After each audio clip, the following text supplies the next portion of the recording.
Good afternoon and a very warm welcome to all of you to this evening's talk. I'm delighted to introduce to you somebody you probably already know, Kishalay Bhattacharjee, who's a professor and executive dean in the Jindal School of Journalism and Communication at OP Jindal Global University. You probably know him as the longtime resident editor at NDTV, 17 years. And he has given us a very large number of important stories on conflict areas of the country, both in Bastar and in the Northeast, post-conflict stories, wildlife crime, narcotic trade, human trafficking, and natural disasters, and so on. Kishalay is a fairly well-known author already. He has had books that called Che in Pauna Bazar, Tale of Exile and Belonging from India's Northeast, which came out from Pan Macmillan in 2013. He has also written Blood on My Hands, Confessions of Staged Encounters, HarperCollins 2015. And of course, most recently, as you know, An Unfinished Revolution, A Hostage Crisis, Adivasi Resistance and the Naxal Movement, Pan Macmillan, India 2017. Kishalay has been a much awarded journalist and author. Received the Ramnath Goenka Award for Excellence in 2006 and 7. He was also nominated by the Association of International Broadcasting AIB Awards London for Best Current Affairs Program in 2013, and is probably the sole winner of the Penguin Random House Writers Residency Award from India ever. We are very delighted to have you, especially to know your new voice from in between journalism and academia. And I know that you've also held important events in the Jindal in university, bringing together both public officials, activists, and academics, a kind of work that is precisely the kind of work that needs to be done today. Kishalay, thank you very much for joining us, and over to you. Thank you, Prathama. Read like a biodata. I am a recovering journalist and an accidental academic. And I'm not comfortable in either skin. Journalism has undergone or going through the worst crises that we've seen since the Second World War, perhaps. And academia, I am not convinced is playing its part. And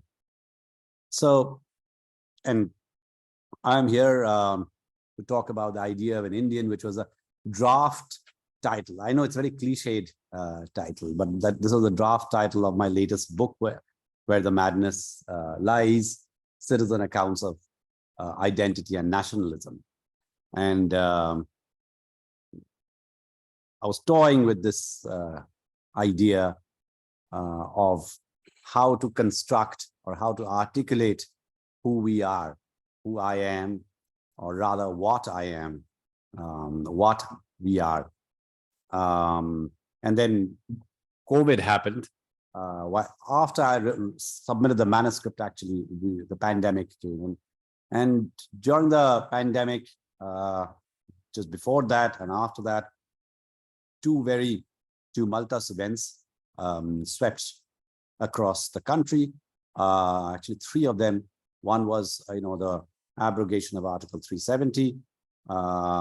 Then you had the farmers' protest very close to where I live, so I could see it physically almost every day, every week. And then you had the Citizenship Amendment Act. And I think these three events across the pandemic changed a lot of things the way we look at, again, what we are, who we are. Before that, I had committed a small little blunder to myself, and which also triggered the book. Now, actually, originally the book wouldn't have, the idea was not to talk about Citizenship Amendment Act or NRC or stuff like that. I was looking at the larger idea or notion of citizen, of being a citizen, nationality, etc. Except when the NRC process started, I think the reporter's bug got to me, and I thought that let me try and figure out what is it. So I applied for it. Now, I grew up in Shillong, and I applied for my parents living in Calcutta. So and I thought that, okay, let me go through see this process, how difficult it is. Why are people so worried about it? And when I started filling up the form, and I realized that actually I'm not being able to prove myself as an Indian. Because how do you prove yourself as an Indian? I mean, do you have a passport? Does the passport make you an Indian? It doesn't. A passport is basically a passport to go overseas. A ration card is for you to go and buy from the fair price shop. And the whole idea of identity, as when I grew up, was identity cards. And beyond that, there is nothing else. What other identity do you carry in your hand to be able to prove that you are an Indian? Similarly, this afternoon, I heard this wonderful story, the old story, of course, of Lal Bihari. I don't know whether you know the story of Lal Bihari, who struggled all his life to prove that he is alive, because he was declared dead by his uncle or cousin who wanted the property. And then they found out that there are 24,990 people in Uttar Pradesh who are actually living dead. So they are all dead. So they formed a Mritak society, Samaj, to be able to fight. Lal Bihari even went and fought the prime minister, contested against the prime minister. He fought other elections. He tried committing all kinds of nuisance so that at least if the police arrest him, there will be a case diary and he will be proven that he's alive. Nothing worked. Lal Bihari continued to remain dead. So similarly, as a citizen, I was suddenly confronted with this problem that I am actually born here, but okay, I have a problem. My problem is that I'm Bengali, and a large number of Bengalis have moved home from East Pakistan or Eastern Bengal. But I didn't. I'm telling myself, no, I didn't. I was born here, grew up here. My daughter as well. My mother. Now, I asked them. I said, how do I prove it? So they said that no, you have to prove that your father has voted in 1965 or 1968 elections. I've forgotten. Any elections after 1960. So I asked my dad. My dad said, yes, I voted. So I said, do you have a proof of your vote? So he said, no, I don't have a proof of my vote. Who carries a proof of that you voted? So then the NRC, they said, okay, we will upload lists of people who voted. Now, there can be a clerical mistake. So the list was uploaded and my father's name was not there. So I produced permanent residential certificates. We used to get, if you remember, when at least for applying to other places, I had a PRC. So I produced that PRC. I went to the police station. I did everything. But I wasn't so worried because I was sitting in Haryana and everything was happening in Assam. So I said, how does it matter? Till I started getting summons. And saying that please come and appear before they didn't say the tribunal, but please come and meet us at the office because, there are some problems. Then I got a little scared. I said, I'm not going there because, they may just throw me into by then the detention centers are coming up. My mother probably had sleepless nights and got really worried. And I said, no, nothing's going to happen to me. But things were happening to people. So the first list or the draft list came out. And in the draft list, my mother's name was there. My sister's name was there. My father's name was there. My daughter born in Delhi and I were out of the list. So for a period of time, I was not, citizen of India. And then I my mother found some faded piece of paper in some closet in 1952 that my father was carrying, written, he's a bona fide citizen of India, signed by some customs inspector or somebody of that, some gazetted officer. And that was produced, and the NRC people, they found it convincing that, yes, now this proves that I am a citizen of India. And that flimsy piece of paper, okay, absolutely flimsy piece of paper. And it was still not the final list, still a list, the final list, let's say, where my daughter and I became citizens of India, and suddenly my father's name was outside. So this was, and I'm not going to go on and on. I mean, everyone's name finally came to the final list, but that experience just told me that how on earth, who is an Indian then? I mean, how do I define an Indian? And much of that basically went into thinking about how to talk about this book. I'm not talking about this book directly, but I'm going to allude to the book.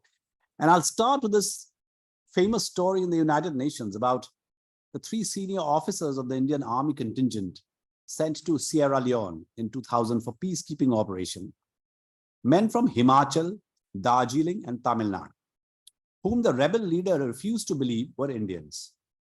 He thought the Paharis were European, the Gurkha Chinese, and the Tamil one of them. Since West Africans are racially homogeneous, and the only Indians most of them have ever seen are the descendants of Gujarati traders, sallow-skinned and aquiline, he was naturally bewildered by men who claimed to be Indians, though none of them looked like each other or like the Indians he had known. Where, he asked suspiciously, are the Indians? Now, that delightful befuddlement in the African bush sums up the infinite variety that makes India unique.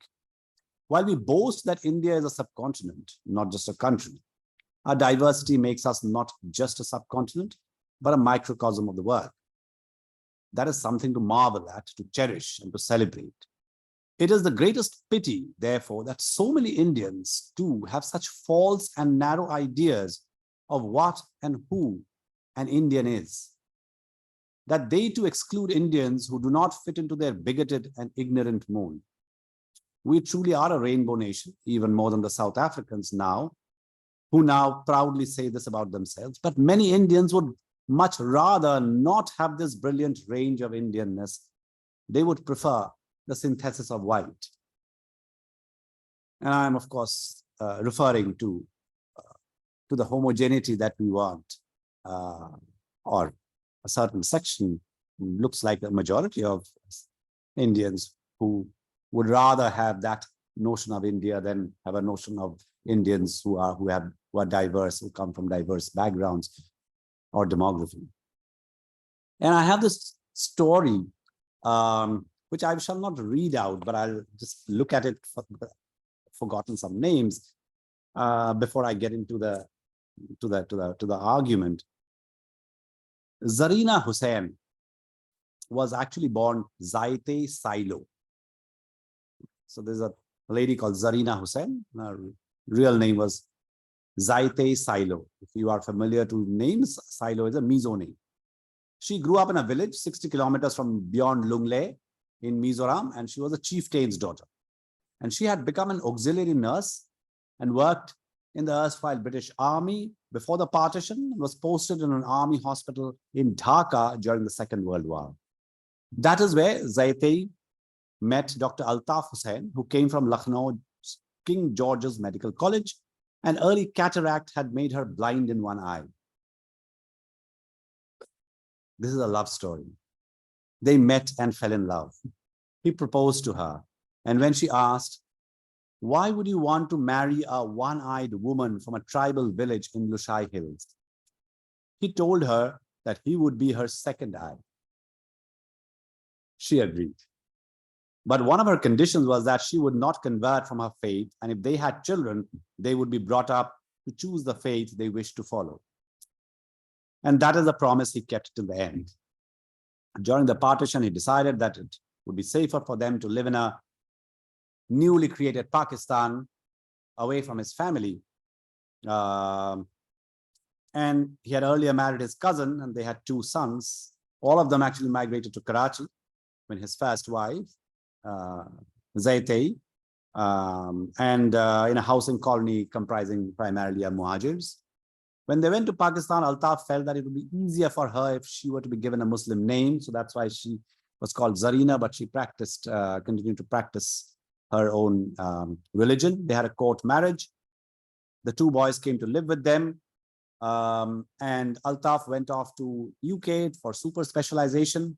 During those years, Zarina brought up the 2 sons to be devout Muslims, though she continued to practice her own religion side by side. Her cataract was worse, and then she would write sporadic letters to Mizoram, and she hardly had any contact with Mizoram. Around that time in Mizoram, we're talking about now late 60s, there was a Mizo insurgency that was happening, and one of the Mizo insurgent outfits leaders happened to be her nephew, who came looking for refuge at her place. She welcomed them, gave them food, gave them shelter. Now, the government of India, knowing that, wouldn't give her visa to come, so she wasn't able to come to India for a very long time. Till Brigadier Silo, her younger brother, and Sangliana's father. Now, these are very interesting things about India, you see. So you have a chief minister whose son was the militant leader. In fact, right now, you know what's happening in Manipur. If you went to the Intelligence Bureau, and they will produce you a chart where you will find the politicians, and you'll find policemen, and you'll find the armed separatists, and you'll find that, and they'll draw lines between saying whose son, whose nephew, everyone's related to each other. Out there, you could be surprised if you're not familiar how the Manipur police is, in a way, allegedly partisan towards the Meiteis, and whereas the army they are saying is allegedly partisan towards the Kukis. Nothing surprising at all out there. In Nagaland, Manipur, Mizoram, the police, the law enforcing agencies on record would tell the Home Ministry that we are Indians, we will sing the national anthem, we will raise the flag, but our clan and our tribe allegiance supersedes anything else. So it's not, now there lies, I mean, I would be coming to that where the conundrum lies. And how do you then define narrowly definition of an Indian? So Sangliana was the chap who went seeking for refuge to her, and but when Sangliana's father, Brigadier Silo, and there's another story of how Brigadier Silo was brought for the cremation of Sangliana, except it was not Sangliana's body, and he knew it was not Sangliana's body.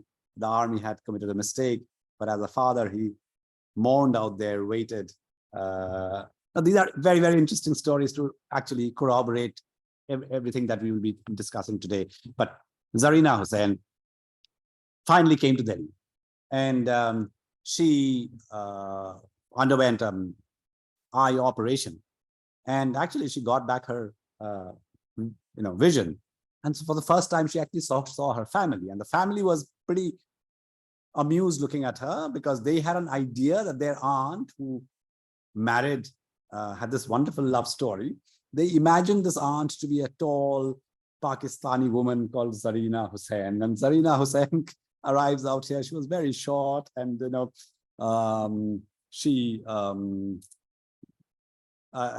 is the description that the family had. She was tiny. They were both really small, barely 5 foot each. She was in a full Pakistani salwar kameez and covered. You know those billowing salwars that they wear? The thing that I remember was that even in the 80s, women of a certain class in India never wore synthetics. Pakistanis did. And it is something we noticed. I also realized that she's blind. She couldn't see in both eyes. When she met us, she couldn't speak a word of Mizo. So what came out was English and Urdu. I still remember she would say, "Hey Khuda," and all kinds of things. Altaf never addressed her by her name. He called her busybody. So the end of the story is very interesting. I mean, they go back. And Altaf, and they're growing old. And Altaf tells Zarina, he says, darling, I'm not sure that I can give you a decent burial in Pakistan. Things are not as it used to be. And Zarina tells Altaf, and they can't live without each other. Zarina tells Altaf, Altaf, I think, my days are nearing. I want to go back to India and die. I found that, a very strong story to be able to. Zarina grew up in Lunglei. Zarina does not know the India that we talk about. Zarina was working in Dhaka. Zarina got married to Altaf and they went off to Karachi. And Zarina wants to die in India. So Zarina comes to India, lives in India, in a city, and dies in India. And Altaf dies soon after. Altaf dies out there. The family couldn't find out when exactly he died. They didn't stay in touch. And to me, it is then pointless to really try and define, the Indian, because if Zarina felt this pull or tug, and the other little story that I have is of my father, and with which I begin the book, who on the day of the partition apparently left, and I'm saying apparently because I don't know, left home in East Pakistan. But, I think they had networks around here. So it wasn't really, displacement, and that was displacement, but it was not like they were going to a completely new land. He was already studying in Calcutta University. So it's not like, he would be going, he'd probably just take a bus and go across somewhere. So it was not the notion of a refugee, a Syrian refugee crossing seas and going off to Germany or something like that. So it wasn't that kind of a refugee. And I think caste and class came into play out there, because I think the upper caste and upper class actually got a better deal. May not be in every case, but so he's a historian. I've never heard him talk about the trauma of partition, though he lost his home. Now, after 30 years, when the Indira Mujib Treaty happened, and when one could go and claim enemy property, the family, my father's family, thought my father was a wise man and he should be going across and claiming the property. I don't know, that was a big mistake that they committed. He left in the morning, and my mother does not have a lay of the land, so she doesn't know the terrain out there of what it would be. So I grew up in Shillong, and that's not very far from the East Bengal border. And my father left in the morning to go to his home, and by tea time he was back home. So my mother said, "Home is so close. Why didn't you go for so many years?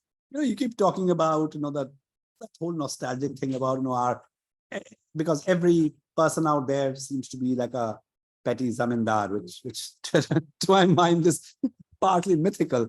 But sure, they had enough land. They were affluent, but not perhaps of that level of zamindari that anyone had. My father was he's dispassionate about these things, and my father said that no, I didn't go. He says, I went to the border, I looked across, and he said I turned back and I came home. On one hand, you have a Zarina who does not really have anything to do with the larger India, wanted to die in India and did that. My father, who could have gone back and seen his house after so many years, never ever went never expressed a desire to say that, I want to go and see my house.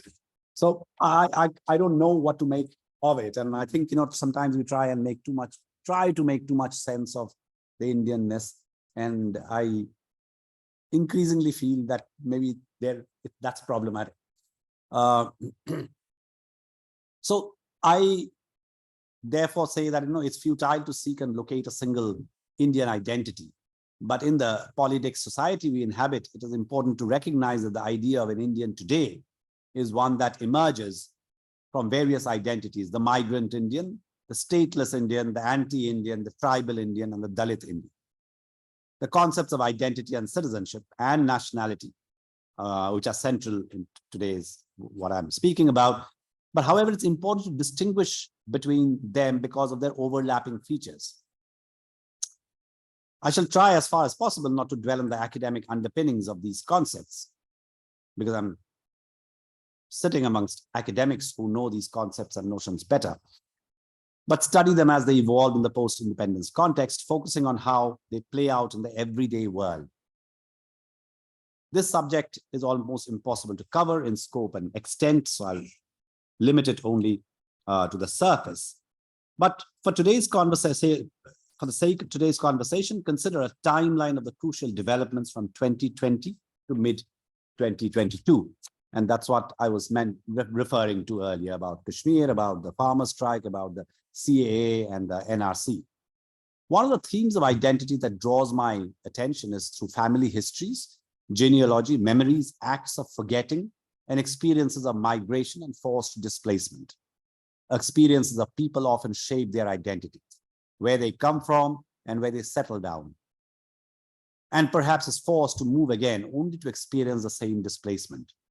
Forgetting is an important aspect of memory, because forgetting and forgiveness, separately and together, imply guilt and reconciliation. But forgetting could also be a loss of memory as well, which I sometimes see in many of these partition narratives.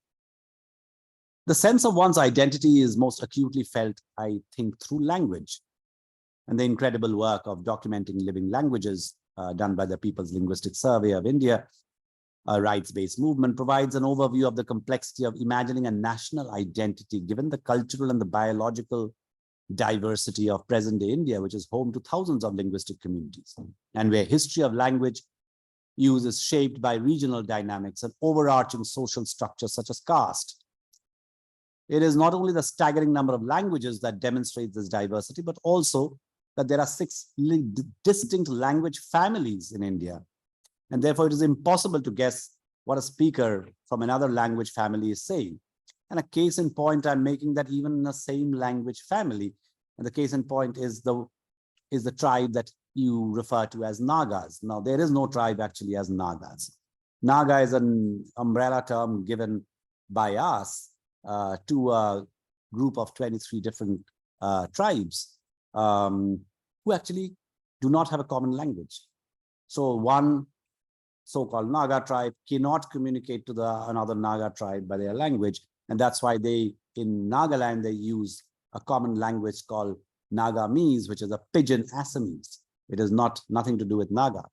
So the entire Naga movement, for example, the rank and file of the separatist Naga movement, NSC and IM, it was led by the Tangkuls, and Thuenglan Muiba is a Tangkul himself. Tangkuls speak Manipuri. Tangkuls are from the hills of Manipur. They are not from Nagaland. Now, so we consider them to be Nagas. They also claim that they are Nagas, but that could be a question mark. So even within the same language family, we do not follow each other. Then how do we make that distinction? If language is the most important distinguishing element between human beings and other living beings, recognizing languages to recognize identity is imperative. But languages die. And in the 20th and 21st centuries, there has been a rapid depletion of words in entire languages. When a language dies, its speakers decide to migrate. First, they migrate to another language, and then they physically start migrating to another region. The second thing that happens is that their traditional livelihood patterns go. They may have some special skills, and that disappears. Thirdly, a unique way of looking at the world disappears. Every language is a unique worldview. Try and connect these dots to the whole idea of being an Indian, that I was speaking this language, this was my identity, this was the place I was born in, etc. But all these things can move. They are not static. They are not going to be constant forever. Now, to understand the scope of linguistic diversity, I'll take you to the state of Arunachal Pradesh. Population of only 14 lakh in an area roughly 84,000 square kilometer, which earlier was called the Nefa Northeast Frontier Province. It has 35 living languages. if one takes into account the linguistic varieties within these languages, then this figure goes up to almost 100. So we are talking about a very sparsely populated state, has only 2 members of parliament, 84,000 square kilometer of what the Chinese would claim as disputed property. They claim that is theirs. They still give us stapled visas. We are talking about 100 languages just there. So where do you have that homogeneous one Indian coming out? I also like identifying, citizens or Indians through the idea of, so one was a family and genealogy and memories and language. The other I thought was an interesting way of looking was through the eyes of citizens. So you go to cities, talk to citizens, ask them who they are. And I did this exercise, very simple questionnaire we had to say that, who are you? Are you an Indian? How are you an Indian? Why do you think you're an Indian? What makes you an Indian? And it throws up just the most very fascinating answers, because no one really has any definite answers. Because if you want to ask, why do you think you're an Indian? And say, I think I'm an Indian because I'm an Indian. But you say, well, how are you an Indian? And we went around doing that. I went through 5 cities and I randomly picked, started with Jalandhar, and then went to Benares, then went to Hyderabad, went to Hampi, and went to Guwahati. So there is absolutely no relationship. Jalandhar I chose because it has one of the largest Dalit populations. And the city is divided spatially into the Dalit quarters and the non-Dalit quarters. And Jalandhar is also a city of largely of refugees. So it's almost entire population of one city came and occupied places out there, and tried to see what a marginalized Indian feels about being an Indian. That was the study that I did, and which again threw up that they were not even refugees. Often they've been there for several generations. And yet their Indianness was not in question, but they wouldn't enjoy the same privileges as you or I do of being an Indian. I'm not sure what privileges we are going to enjoy in coming years and days, but still we have agency. They do not have agency. The Dalit Sikh out here in Jalandhar does not have that agency. They cannot buy, they will not be able to buy property in a certain quarters of the city. They have to be in a certain trade. They have to be occupied in certain, live in certain quarters. Many cities are spatially divided with religion and caste. Benares was one interesting aberration where all the castes live along the river. But out there also, the dynamics are different. And Benares, of course, everyone knows Benares is a case in point. Hampi was interesting. I went to Hampi because, even V.S. Naipaul felt, and various other people thought that was the last great Hindu empire was in Hampi. And how the fall of that happened. But people in Hampi, they were proud of being in Hampi. They've been there for generations, but they were not being able to, to articulate properly about their Indianness. So whether it was in Hyderabad, I met a Padma Shri winner Kuchipudi dancer who said that she lost her Indianness, she said, the day when she discovered that she was very curious. That's why she discovered that she came from a family of Devadasis.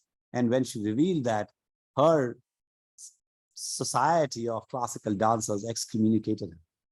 And how, being very much part of Hyderabad, proud, not doubtful as a Bengali as I am, wondering, is my citizenship in question? I don't think so. Her citizenship should be in question. But even a citizen who is not worried about the citizenship is not very clear about the Indianness, because says that I am an Indian, but I seem to be an outcast Indian. So the othering of the Indian, the other Indian. So it is an Indian and the other Indian. And that is what I figured out in my travels across the cities. And the notion of citizenship perhaps comes from the word city. I figured out a space that claims to provide individual security and dignity, both rare commodities in today's cities. The informal identity of an Indian is now at odds with the formal identity of the citizen. How does he perceive or they perceive their rights and duties in today's India? If the citizen is from the margins, then how do they perceive as opposed to the more privileged ones? And this is what I try to understand. I don't think so I arrived at any conclusion except for saying that, of course, they cannot, their perception of being an Indian is completely different from the perception that we have. So India does not only live in its villages. The rate at which urbanization has taken place in India reflects what is probably one of the biggest migration stories in the history of civilization. By 2030, 590 million Indians are projected to be living in cities. We often forget that while a nation is abstract, its spatial elements are formed by cities, villages, forests, rivers, and mountains. The India of our collective imagination always had populous cities. Even in the 16th century, Agra had 500,000 people. Although Benares is usually considered to be the oldest continuously inhabited cities, but actually there are several other cities who have existed for a very long time. Madurai, for example, has a 2 millennia recorded past. Some cities continue to prosper while others have waned with time. And modern Indian researchers often ignore ancient cities like Kamrupa. And Kamrupa was a city. And, historian Nayanjot Lahiri says that there is evidence that the silk used in Indus Valley civilization actually came from Kamrupa. We do not know what kind of people lived in Kamrupa, but Kamrupa existed very much out there. But these are not cities that are really studied by, I haven't at least come across enough studies on cities in India to understand again the citizen or the Indianness. Kavarati in Lakshadweep Islands has been an island city since at least the 7th century CE and later came under the kingdom of Travancore.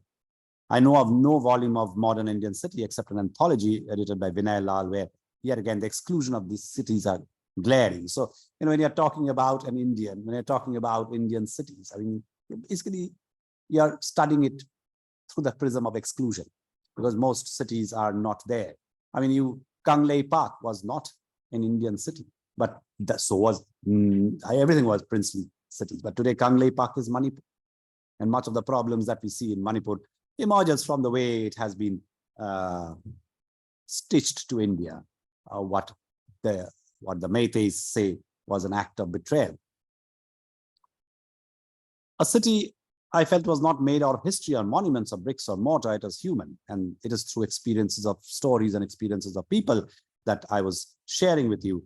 The one refrain that echoes in that the politics of exclusion is not a phenomenon of today, but has existed in the society for thousands of years. And how does exclusion work is something that I felt was important in my understanding of who an Indian is, because increasingly I felt that it was through the idea of exclusion that we were defining Indianness or the non-Indianness. So if I am going to be not an Indian, then that I'm getting excluded. Which also arises from a sense of contamination. And when I'm saying I'm using the word contamination when I'm referring to the caste. So so the Dalits are contaminated, and so you do not.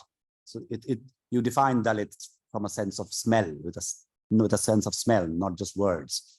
And if you go to Jalandhar or any other Dalit quarters, you will be able to, you can follow the smell. Fear is another one that kind of excludes. So yeah, I mean, yesterday I was sitting with Soni Sori, the woman from Bastar, and I was saying that a large part of the blame of stereotyping people and places lies with people like me, because we've gone to places and like this only when there has been an ambush, when there's a massacre, when there is a crisis or a disaster.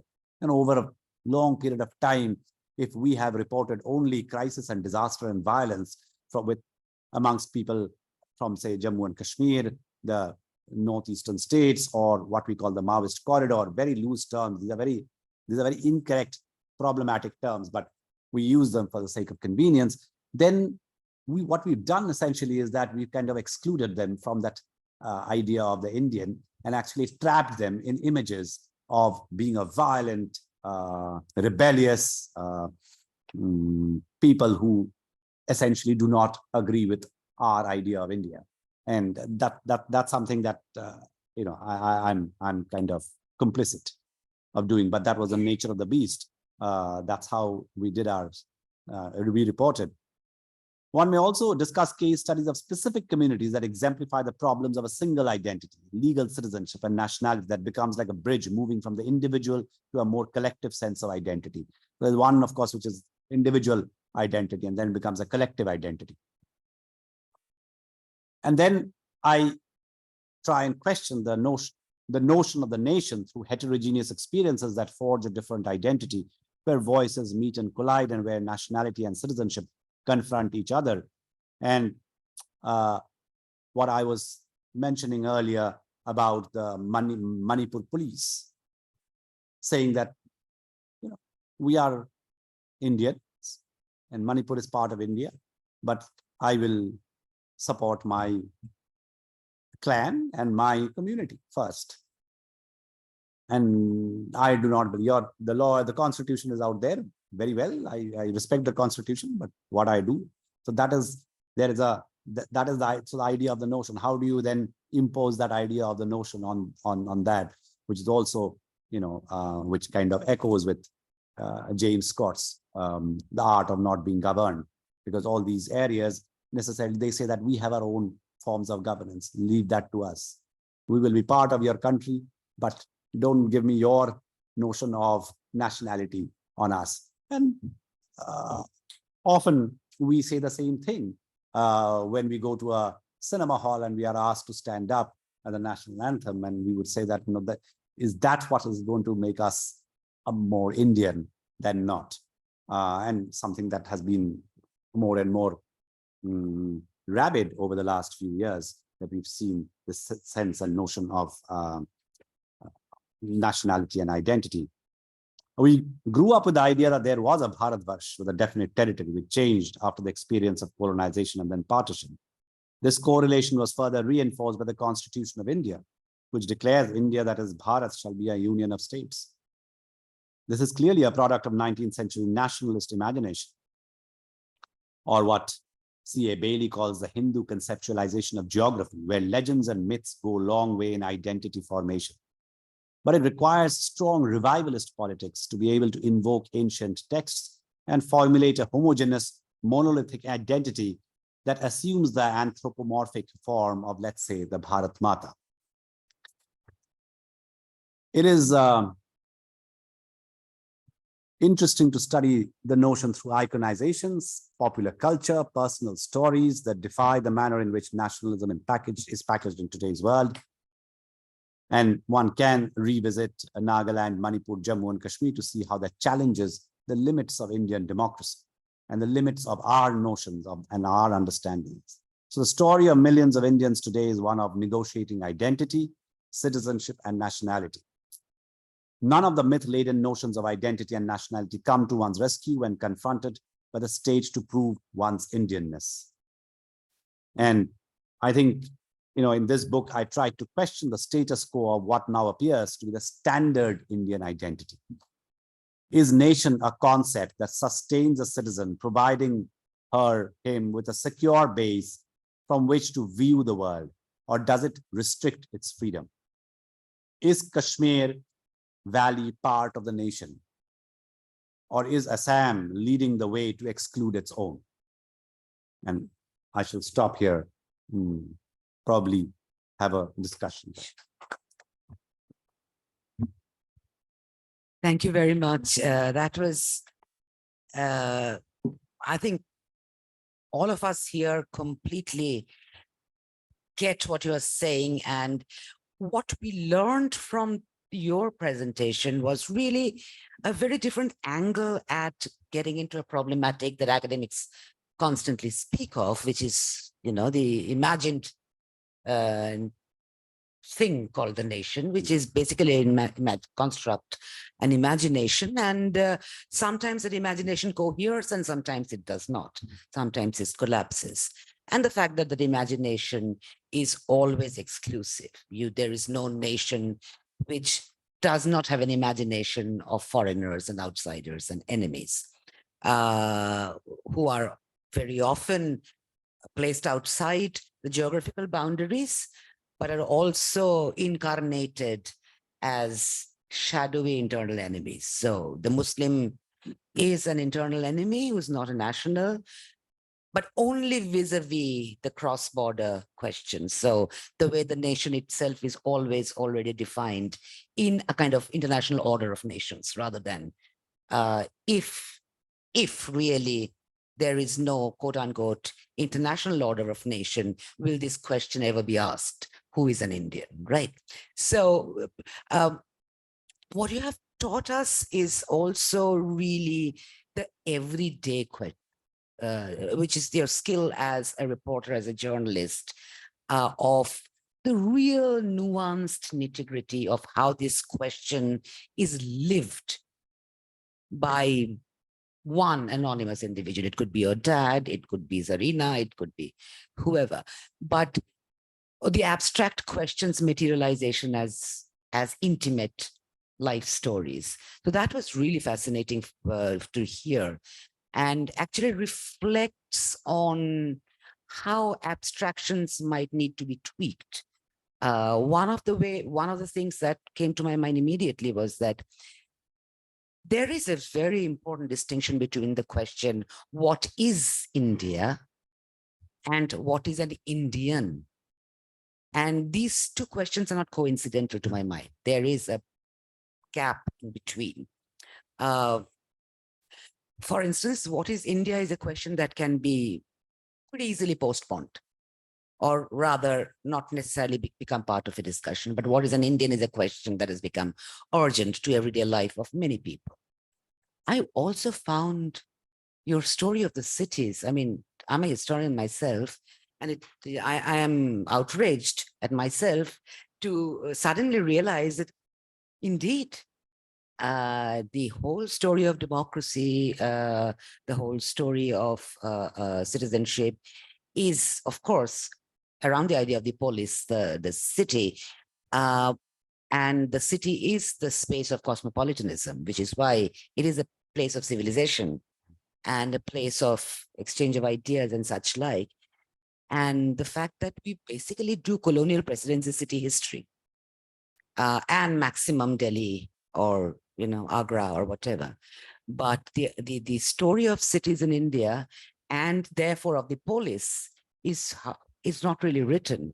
We have stories of urbanization and its rise and fall, which is a part of standard history books. But that's not the story that we are looking for. That's a story of modernization. That's the old transition narrative. But we do not have a story of quote unquote polis that we have written. And it's thank you for making a whole section of your book on that, the city in citizenship, and not rights, and which is the standard narrative, right? So Kishalay actually comes to the question from a very unusual angle. And that, I think, is what is generative of a discussion here. So thank you very much. I will just invite, though, we would be very interested if you indeed had a questionnaire that you carried around and shared with people. I'm sure that's in the book. Yeah. But wouldn't it be quite a difficult thing to do in today's context, to go and ask people, are you an Indian? Is it not a highly fraught, politically charged question to ask? Would you believe that you got the kind authentic answers, or did it raise people's heckles? And yeah, I mean, I don't know. I can't vouch for that. But this questionnaire part, actually, I owe to my students. So I got them to do it, and I think that worked very well because they did it across the country, from Kashmir to Goa to various places, and I think they communicated with their peers so which eliminated me. I mean, I think if I were to go and ask people, that would have been a different thing. And it's like the level 1 of the questionnaire was like, what is your name, your gender, regular stuff, address, is there a permanent address? Now, I've always wondered forever actually in what is my permanent address. So currently, I can tell you that my Aadhaar card has a different address, my passport has a different address, my driving license has a different address, my bank has a different address. It's like, I don't know how many addresses I have, and I don't know which is my permanent address, because I don't live, I don't know I'm permanently in one place, but there is no permanence. I've been moving. And it is not like I have a transferable job. Yet we've moved. Then, profession engagement, people don't mind saying, but then the 6th question is, how do you identify yourself? Is where Western, yeah. How do you identify yourself? in a local language, what would that sound? I think, and each of them use their local language to be able to translate that to them to say, and through profession. So we gave them the leads that how do you identify yourself through a profession? Do you call yourself an engineer first? Do you call yourself a fisherman? So profession, community, caste, religion, gender, or all of them or none of them. So which is in that hierarchy, which comes first for you? And I know that we use these at different situations. So in some situation, I'd use my community. In other situations, I'd probably use my profession. Yeah. Then in what are the ways in which you express your Indianness? And what is patriotism according to you? Which was again, people were like, okay, the flag. But what else? How do you express your patriotism? To what extent would you like your children to feel proud of their country? People drew a blank. What is Indianness for you? A piece of paper or something else? And some people said that it's just a sense that you carry an Indianness. Some people said it's a piece of paper. Have you felt like an outsider in your own country? How, when?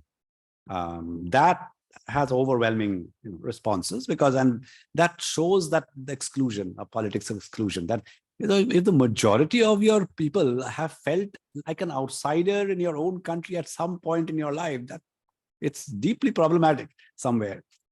Then the level 3 of the questionnaire was, is there a national identity? What is the national identity? What is a nation? What is a homeland?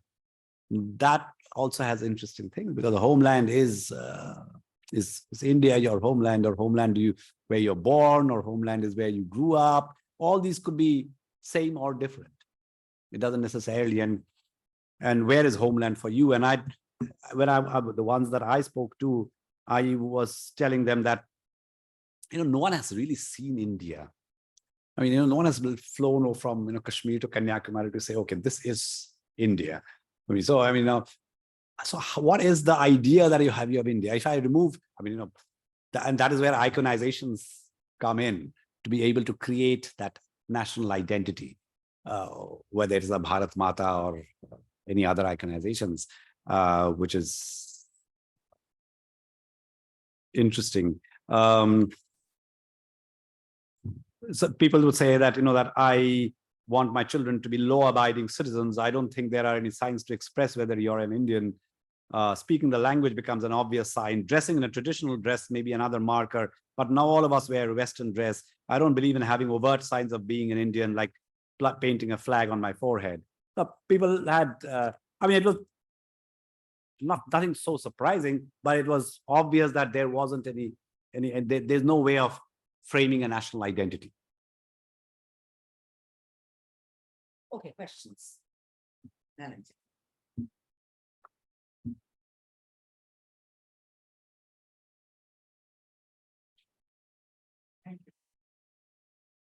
Talk, and I was thinking about reconceptualization of political community. So are you suggesting at that, do we need to reconceptualize political community? I have to read the book first. And if we are doing that, what would be the format of interdependence? Because the identity and nationalism would bound to happen when political obligation and political obedience are intrinsic feature of the modern nation state or the government per se. And there is one caveat that in pre-political community, we have several fault lines like caste and gender and other forms of hierarchies. So how to overcome the existing political community and also not repeating the fault lines of pre-political communities? I'm not suggesting anything really. I'm just exploring, and I would believe that I don't think so. We have a reimagination or a reconceptualization of what you're talking about. I'm saying that we should not be too obsessed with the idea of an Indian. I think that the more obsessed we get, we are going to twist ourselves around it. I don't think so. It's required. I think it's pretty obvious. Like when we ask people, I mean, they are Indians except for and the problems of caste and religion. Those are anyway things that we should not be having. So I don't think so. We need to reimagine or reconceptualize that. I think there has to be that's not even the ideal society. We are talking about just a just society. I mean, I think as long as we have a just society, I don't think so. We have such a huge problem because, like I said, that the Manipuri policeman is okay raising the flag. He has a different history, a completely different history, a completely different religion, which has been fused with Hinduism, but still he would consider his religion to be a distinct religion, Sanamahism, that the king had embraced Hindu Vaishnavism. That's how he became. He's okay to wear everything, but he says, no, let me be a Meitei first, and then I'm everything else, as long as you are okay with it. And I think, the nation state should be okay with it. I mean, I don't think so we need to reconceptualize it, but to be able to let people, if we let people profess their own religion, then they should be able to profess and practice their own notion of Indianness. As long as it doesn't, of course, clash with what's happening out there now. That's not acceptable. I mean, under the garb of that, you can't be going and killing people and, committing atrocities. I don't know whether that really satisfies you. Of course it doesn't, but I'm not really suggesting, like I said, I was just exploring these through genealogy and through the cities and through iconizations to understand what is this that we are constantly obsessed with. Thank you very much for this wonderful narrative that you have presented to us. I absolutely agree politically and morally the concerns that you flagged during the talk. However, it keeps it. I was trying to question myself while listening to your thing. So when you present stories, it's evocative. But when you come back to the standard political science or social science phraseologies, it seems banal. Yeah. So there is something which is effective about it, the story, or the idea that you are trying to explore? So it is not going to be captured by the categories of social sciences, standard categories of social sciences that you are employing with. Yeah, absolutely. In fact, this is how I begin actually my questionnaire section. And I say that when we examine the literature on identity, we find two relevant bodies of research: a larger experimental school of literature on social identity theory, and a smaller corpus of identity as understood through narrative. The narrative approach deals with the idea of identity as a process that is both shaped by and in turn shapes narrative discourse. And therefore, I have fallen back mostly on narratives, through the book. These contexts of narrative draw on ideas from positioning theory, which postulates that individuals position themselves within a situation, and that the narrative that they then produced is based on that position. The narrative approach has helped develop an understanding of the ways in which identity is negotiated through narration and positioning. So the banality of understanding citizenship, nationality, and identity through social science theories, I felt has been a major hurdle in also defining what we are trying to define. I mean, I am trying to, I wouldn't say imagine or reimagine, but I'm trying to use other tools and means of trying to, that's why I'm using the word exploring, to be able to, how do I explore? For example, actually from the cities, my first city that I did not visit, but I referred to out here was Harappa. And I was wondering what the citizens of Harappa felt. I mean, who were they? I mean, I tried to imagine that. I mean, we have no idea of anything except because, but I mean, because the first citizen of the so-called India, if we have any idea of India, actually is the skeleton that we've recovered from Rakhigari and which is in the National Museum. And I start with that because that's the fully preserved skeleton. What would have been the duties and obligations or everydayness of a citizen of Harappa? I don't know. And then I tried to go through the theories, and then again, I could not find that how does a citizen, I know the citizen's obligations are there, but and therefore I traveled through and I collected these stories and I kept talking to them. These are not short stories. These are very long, extensive stories of their entire lives, granularly picked up. So not just like one day I felt excluded and the second day I was okay, and not that kind of a thing, but a lifelong kind of a thing. And it was not homogeneous again. It wasn't one structured narrative of all these people. Even though they were from margins, they had different narratives to share. But yes, I would imagine that that's where I find a better articulation.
How do you frame the question, Veda? I mean, yeah. Well, I think what he's expressing his concern and frustration about the fact that, the people of India have been left in the lurch by anybody who is in charge, be it the judiciary or the politician. I don't mean to speak on your behalf, but I just want to add that, I think it's a rather too easy response to say that we have been let down.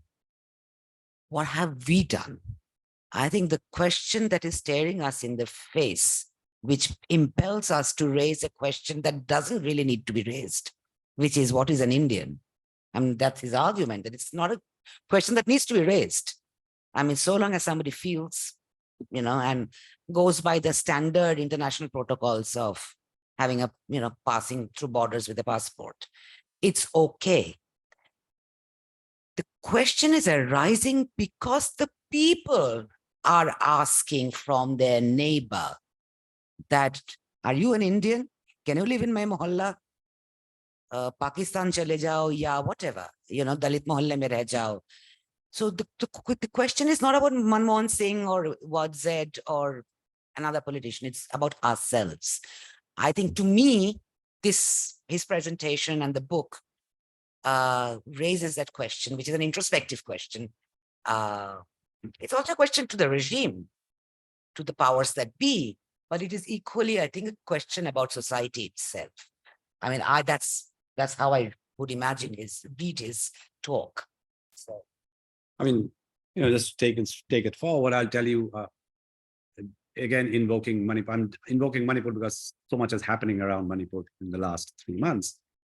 What's happening in Manipur? We suddenly see it is the Meiteis, which is the majority community, up against the Kukis, who are a minority community. Now, both essentially in strict terms are indigenous communities, except the Meiteis say that, no, you are an outsider. So suddenly the Kuki is an outsider. Now, the whole problem in the Northeast for 50 years was that the non-tribal was the outsider.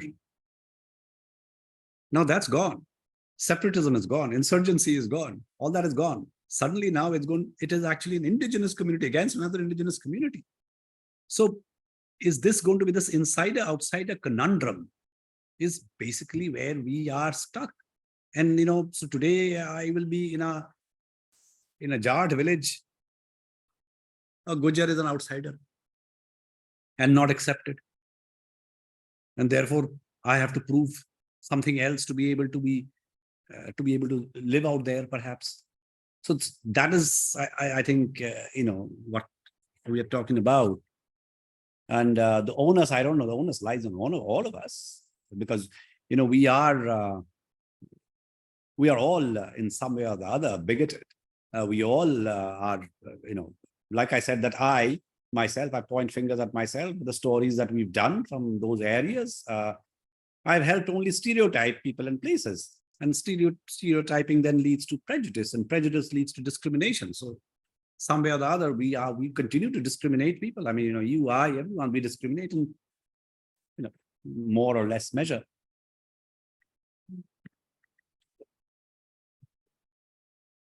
Thank you, sir. I'll be reading your book.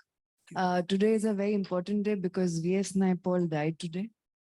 And Dadra and Nagar Haveli became a part of India in 1961. I was waiting for the census to take place because, apart from the idea of an Indian citizen for the first time, the transgenders would be counted, though a lot of them choose not to be documented because they find all of it as a surveillance mechanism. Recently, I read a book again on who exactly is an Indian. I'll share the story in short with you because I didn't know about it, because I believe that history and how we as academics write history also plays a very pivotal role in questioning who we are. So the story is that Syed Hussein's father was a family that had come to Dhaka. They were a kind of zamindars of the Mughal Empire, even though they were Shia. And Syed Hussein's father had to marry into a Sunni Muslim, so he converted from Shia to Sunni when he moved to Calcutta. In 1888, Syed Hussein was born as a Sunni when Gandhi was leaving for London. He learned in Calcutta, he grew up. In 1919, when he goes to UK to study law, becomes a journalist, leaves law, comes back. In 1919, he starts working for The Independent and at Anand Bhavan, organized by Motilal Nehru, and falls in love with Swaroop Rani. They elope and they get married. The marriage is then, by Gandhi, both the Nehrus, annulled after 3 to 4 months. The same Swaroop Rani would be known as Vijay Lakshmi Pandit in the coming years, and marries a Gujarati Pandit later.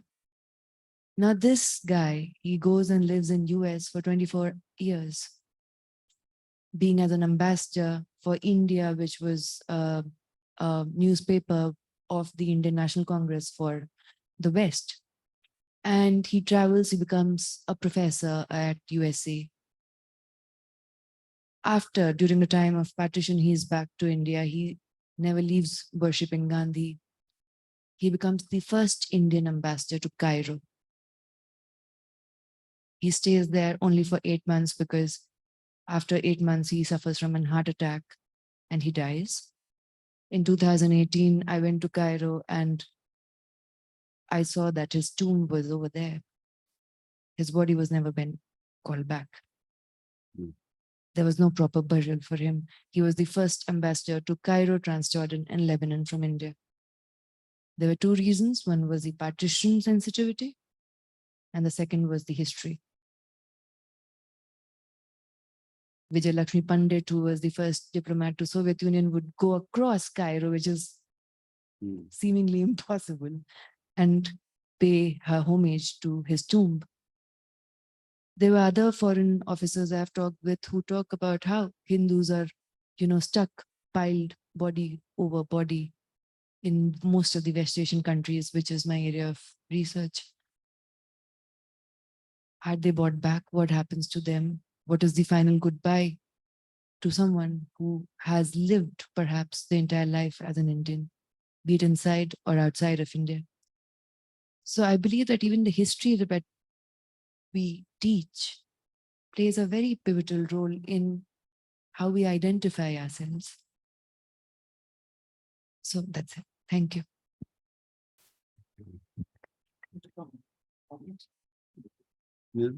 Nice. I mean, it just reminded me of another story. Yeah, that was very evocative. I mean, I didn't know. I mean, thank you for sharing that. I think, can I take this question on the screen first? Because, ek baar chala de babu. Haan. Okay, the person from on the other side of Zoom is asking us, the idea of India is different than Indian diversity. The position of Hindu narrative different from Sikh. Okay, I want to learn how the positionality of Indianness. I think it's a question about what in US academia is very often called positionality. So if you want to talk about that, is maybe the part of the question is about your positionality. Maybe part of the question is whether the question of being an Indian is not so much a citizenship. I mean, it's as much a claim of positionality as citizenship, belonging, etc., etc. A position from which you can speak. So I think I'm just interpreting the question. It wasn't very clear. I'll try and, I don't know, I'm thinking about how to illustrate this with something which is, because in the abstract terms of how do you define it? How would you take this? How would you say?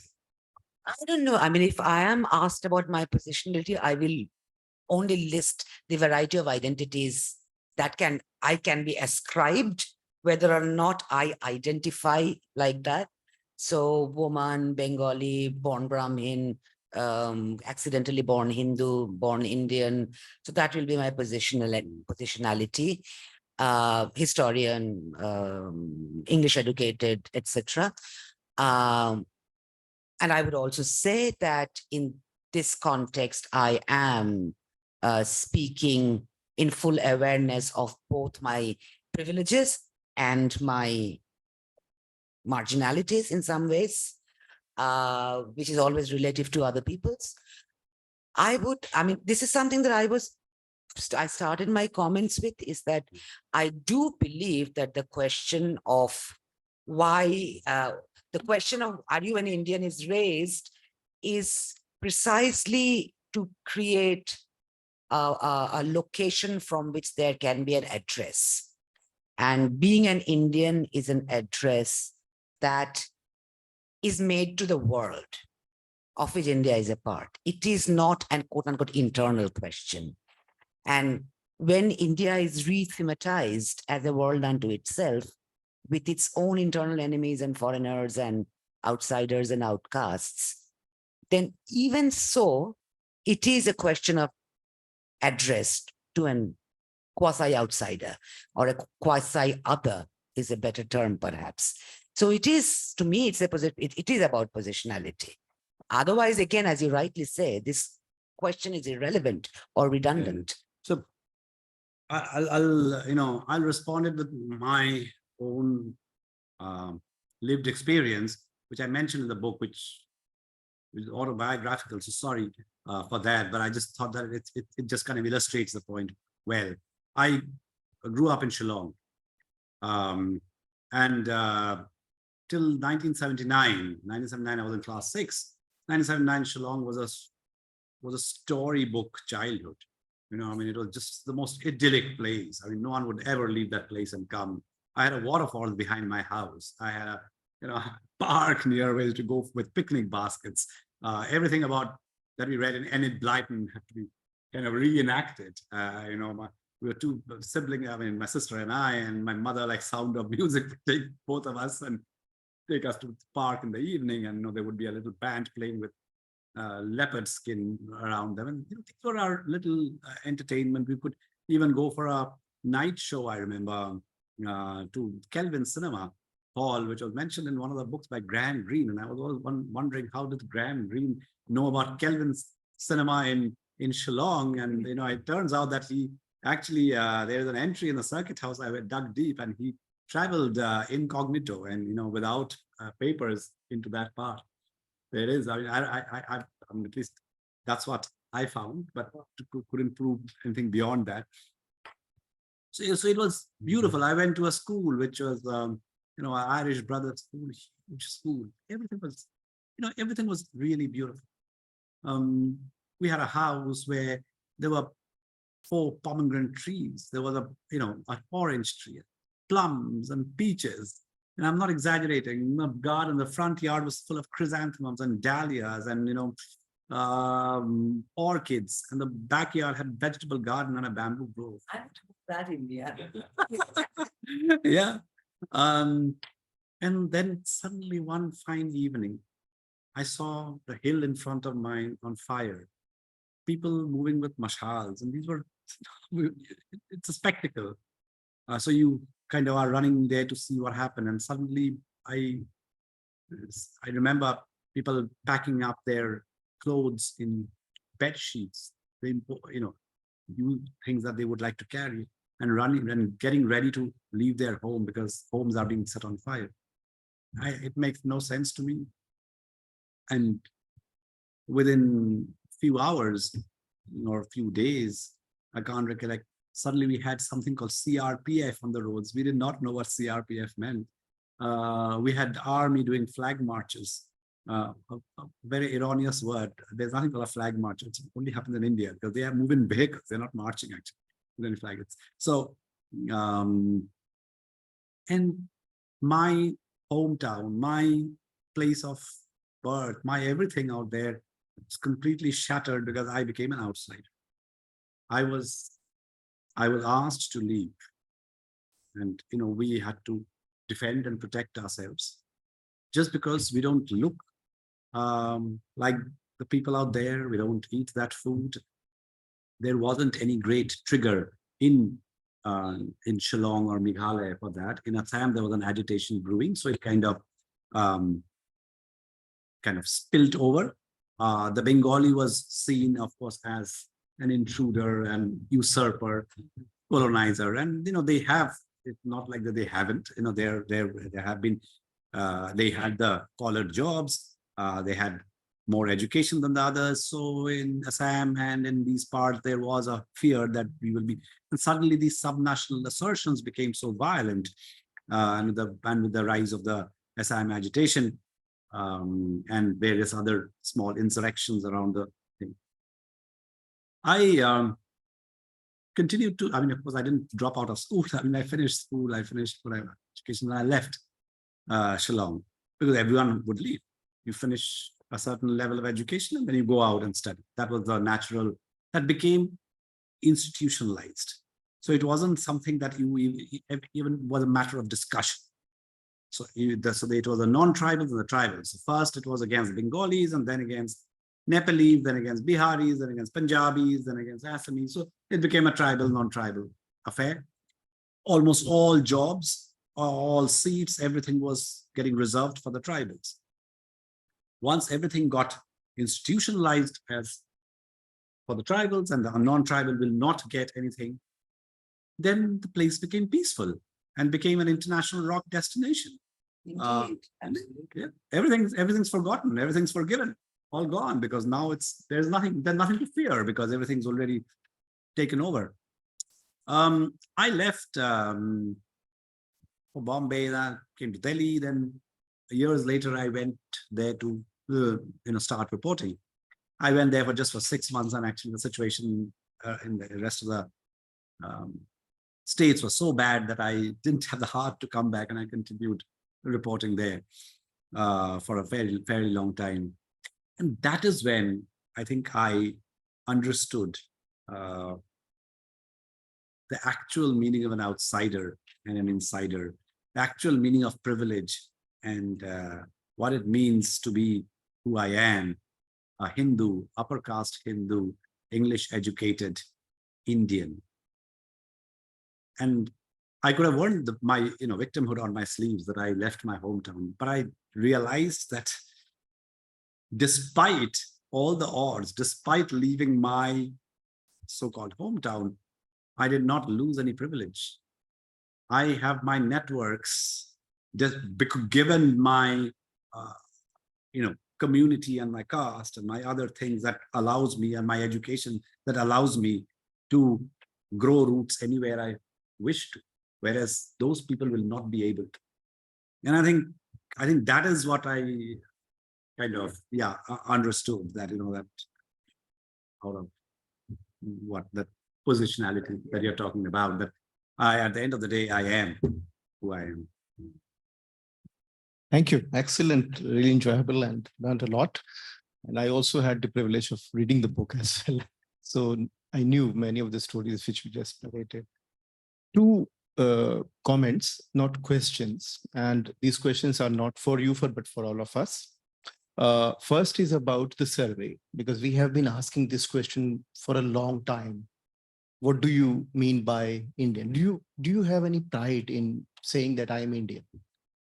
And we get very politically correct answers. We Indian first, and our regional identity is second, probably in all surveys.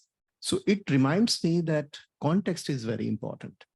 When a surveyor is going and asking question with number of people, they would always respond in a very different way. But when your researcher are going, or you going, you will get a very different response. So therefore, the method question is important, and the context. So people tend to give very different answers depending upon the context in which a question is posed. So that is one thing which I really like in your presentation. And it would be interesting if you just compare the kind of responses which we get with your findings. It would be really fascinating to combine and make some kind of a statement on that. So that's one thing. The second comment is, it is a politically incorrect comment. It is politically incorrect because we tend to disperse things. India, Indian, and then we'll look at, you're right, that the idea of map is something which is actually embedded in us in such a way that we think that if we are in Kashmir, we'll be able to see Kanyakumari. Now, just think of that idea in the political context of post-1950 India. You find that, very interestingly, at one point of time, there was a state narrative. And that state narrative was there, and there are a lot of commissions that were established in order to promote what they call emotional integration of India. But that narrative was not accepted by other players. So the other political forces, similarly with the constitution, other political forces were also configuring different idea of India and different ideas of being Indian. at that time. At least in first 2-3 decades, there was a consensus that the dominant narrative has to be challenged on its own ground. But what we find in post, say, 64 period, especially with the language question, especially South-North question, we find that, thinking of India in a grand term restricted to certain political forces. And the other were confined to their regionalism in such a way that they stopped making any claim on the entity called India. So you may have various histories written from quote unquote Southern point of view, but I do not find, maybe I am wrong, I do not find any authoritative account or claim in the political sphere using Northeast as a vantage point to think about India. That is why we actually find there's a lot of discussion on idea of India, and that's why BJP and, for instance, Hindutva, this new Hindutva was able to present some kind of a configuration that this is what we think of idea of India, etc.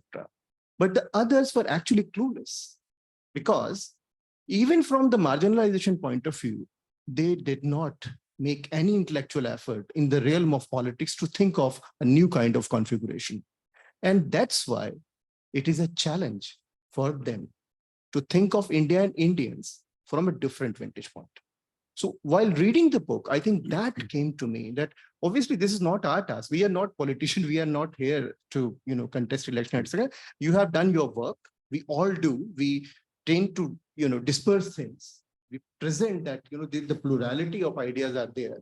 But obviously, it does not mean that we should not, we stop thinking of reconfiguring these elements and produce a possible tentative outline.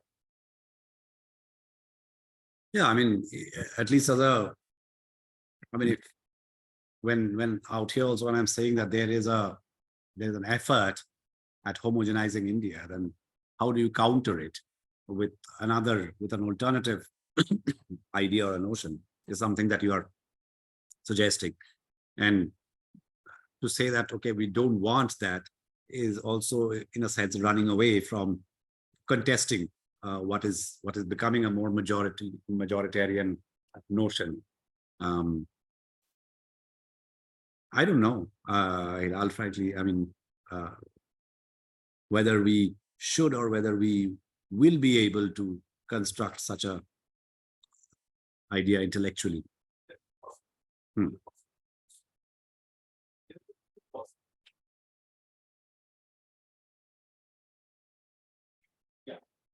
It is to, write some kind of a provocative narrative in favor of something called idea. But if we just recognize in principle that there is a possibility to think of that grand idea within its own plurality, if we start recognizing that impulse as a principle, then something will definitely comes out. I'm not asking all of us to, produce some kind of a new imagination of India or new idea of, no, that's absolutely, this is not our task. Our task is to recognize that there is something which would be our reference point. We don't know whether we would be able to produce any outline of that, no, but as a reference point, because politics, if we really want to think of politics require some kind of a that reference point will always be. For instance, what is Gandhi's idea of India? Gandhi hasn't written anything of that sort in his writing. We actually configure that, we produce that idea. But for Gandhi, there is a reference, that imaginary reference point. At least recognition of that reference point is not a bad idea. Gandhi's reference point also is sometimes a little problematic. Which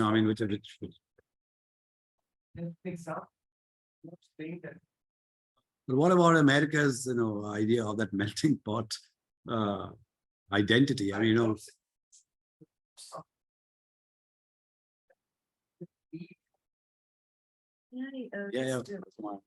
There is actually a lot of very good work, including from the Northeast, certainly from the South, which actually, but these are primarily creative writings and academic works which ask how does not just the history of India, how does the thing called India look like if written from that vantage? The question is why these kind. So think of writing a history from 2000 BCE to now from Arunachal Pradesh. Will it be the history of India? No.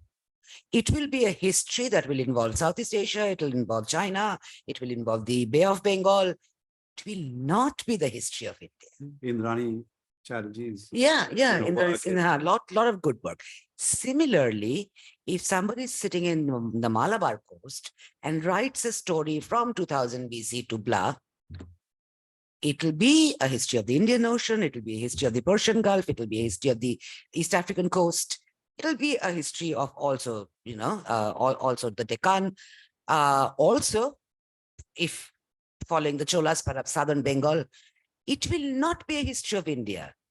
That is the point. The point is that India is a North Indian construct, which is why even though alternative histories are written and alternative maps also created, right?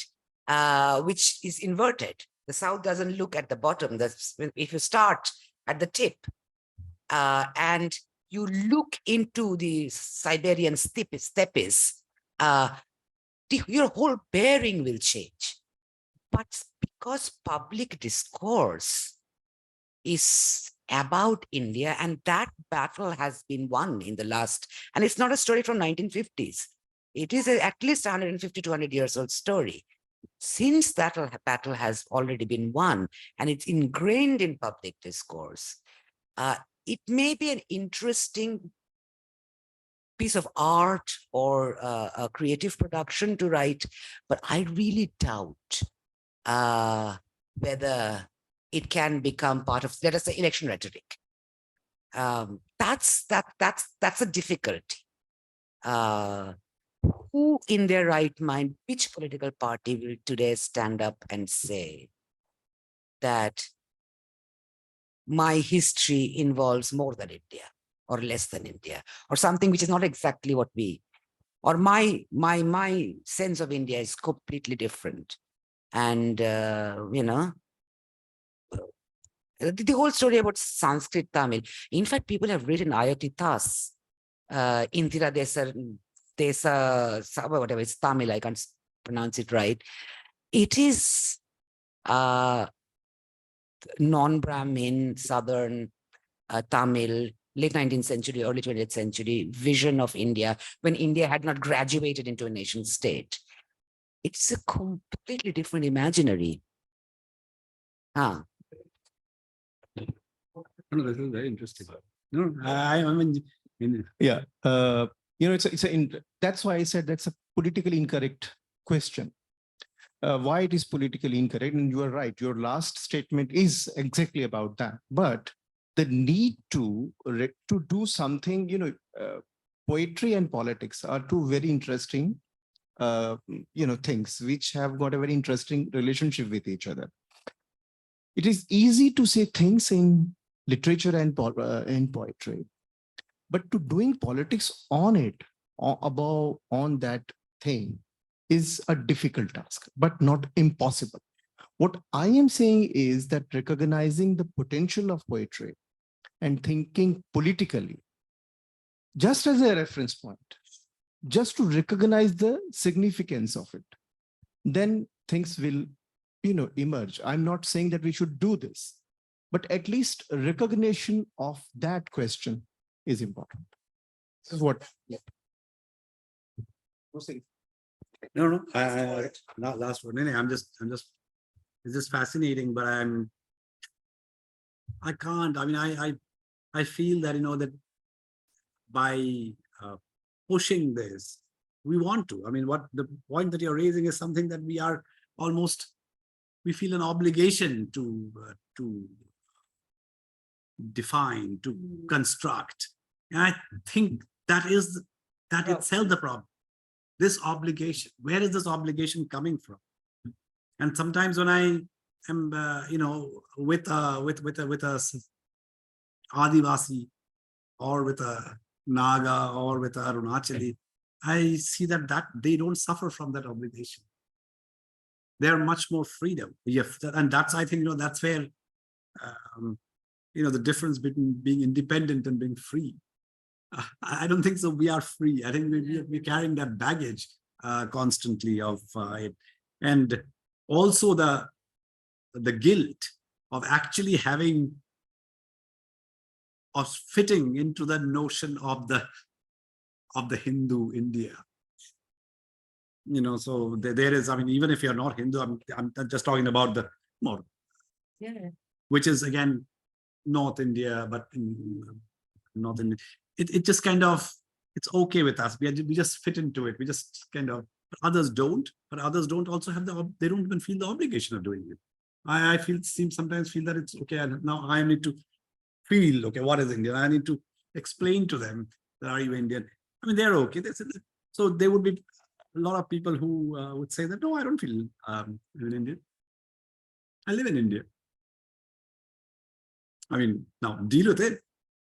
And you deal with it, and the dealing is difficult because at the end of the day, what happens is that the person who's actually saying that I am not an Indian, I live in India, is considered to be indigenous, has greater rights on land than I. So there is a paradox there as well. So I leave with this conundrum. Thank you very much, Kishalay. It was a family. We could go on and on, really. But we have been abandoned by most people who wanted their cup of tea, I think. Thanks very much. See you soon again, and looking forward to reading. Thanks.